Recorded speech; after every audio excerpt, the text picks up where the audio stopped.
Well, if not for him, the XFL would have had to wait for someone else to score the first touchdown in league history 3 years ago.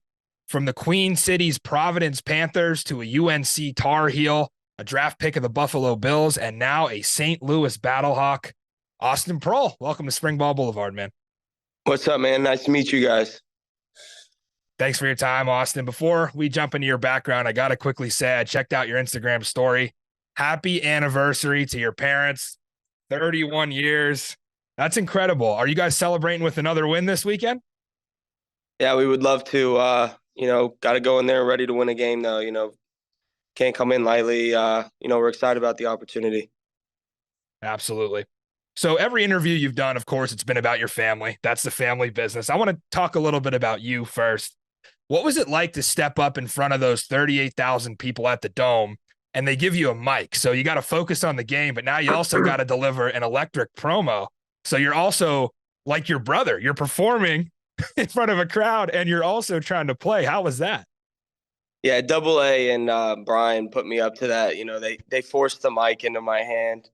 Um, it wasn't something I wanted to do in that moment, but hey, being in front of those fans and just playing back in that dome is a dream come true. It's pretty cool. Yeah. So you've taken some big shots this season. That San Antonio game alone, they have you flying across the middle. You got decked a couple times, somehow held on to the ball. Um, what is that like? I know that's probably been the role your whole life, right? You're the slot receiver. You're expected to catch balls in traffic. How do you keep a mentality of knowing that you're running into safeties, you're running into the defense, but you still got to secure the catch without hearing any footsteps?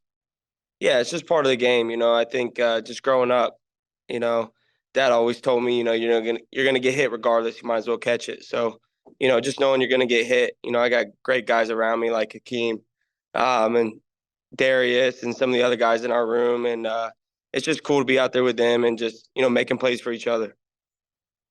A little bit about your time at UNC here. I'm a huge Ryan Switzer guy. I'll pull up his highlights every now and then, get the popcorn out. Very entertaining player. Obviously, huge lineage of quarterbacks from Trubisky to Sam Howell and now Drake May. Yep. What went into your decision to stay in state, play for UNC, knowing that your dad went to Wake and then ultimately your brother goes to ECU? So you guys kind of covered the whole state. What went in your decision to become a Tar Heel there? Yeah.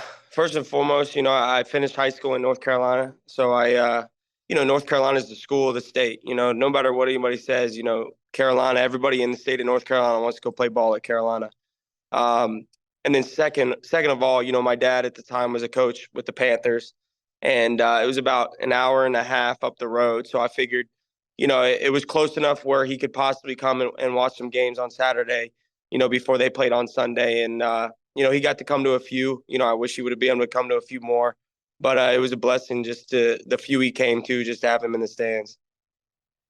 What makes Chapel Hill a better college town than Greenville and I guess even Winston-Salem? Franklin Street, man, just the fans. Franklin Street is unbelievable. Just the environment, the atmosphere. No matter what season it is, and ultimately to our sports teams. From our soccer team to our girls lacrosse, our men's lacrosse, our basketball team.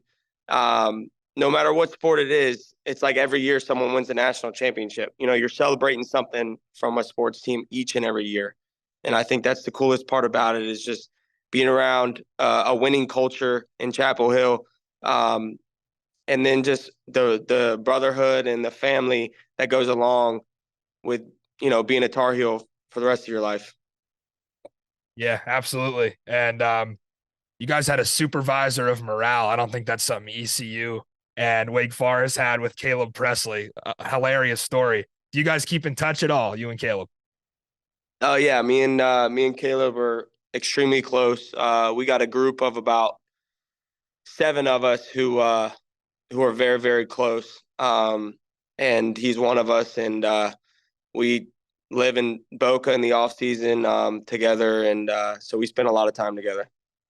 Awesome. So that's UNC. Let's get on to your time with the Battlehawks now. I think this is the deepest wide receiver core in the league, and you've been coached up by your dad forever. What do you see with your dad working with the other guys that has made this room so deadly? And like I said, in my opinion, it's the league's deepest. Yeah, I think just first and foremost, I think just he's been in each and every one of our situations, just in game on the field.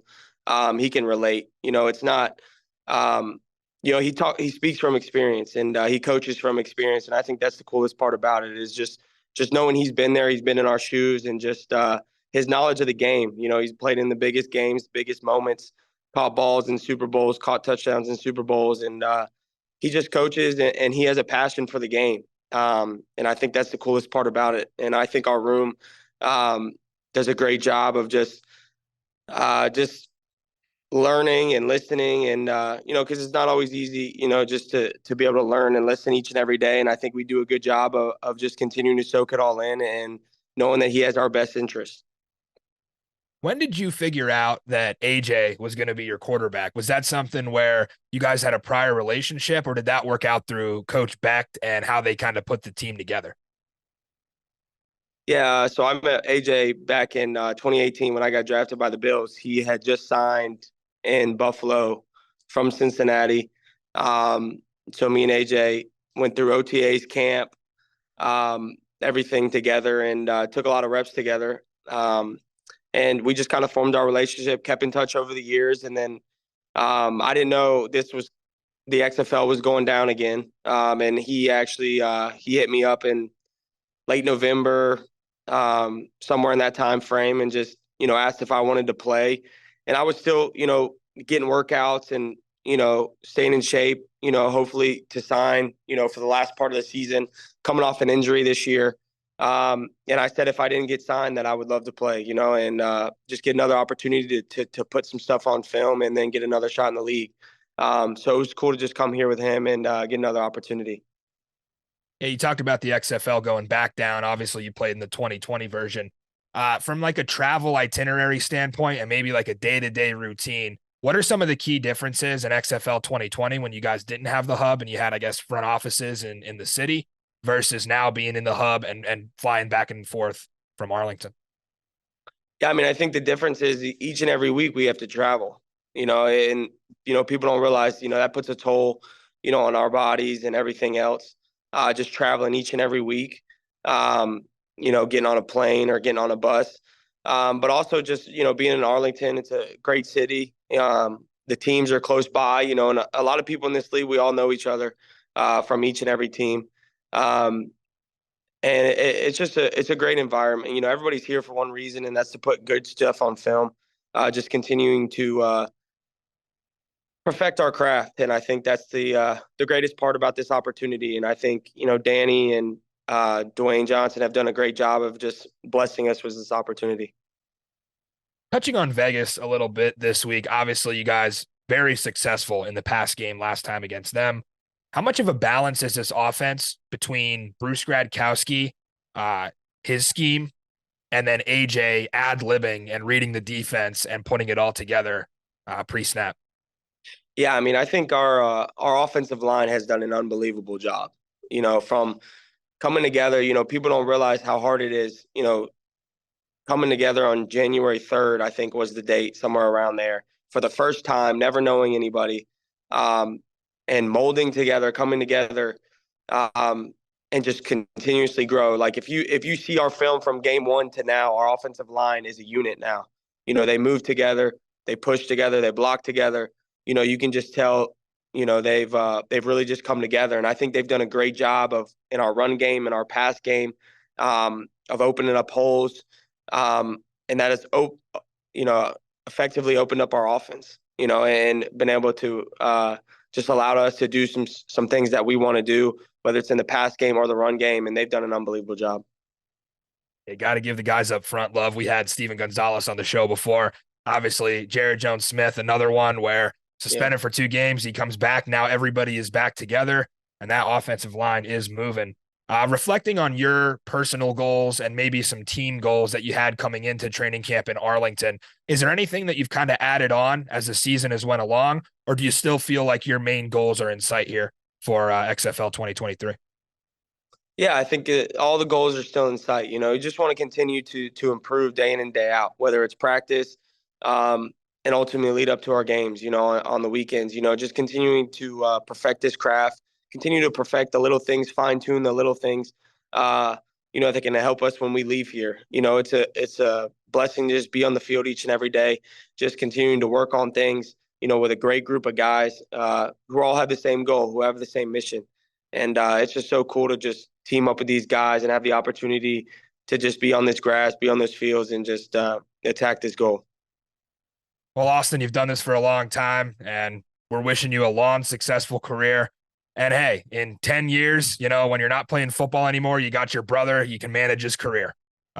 If football doesn't work out, brother Blake now killing it as an official artist. Just checked him out on Spotify.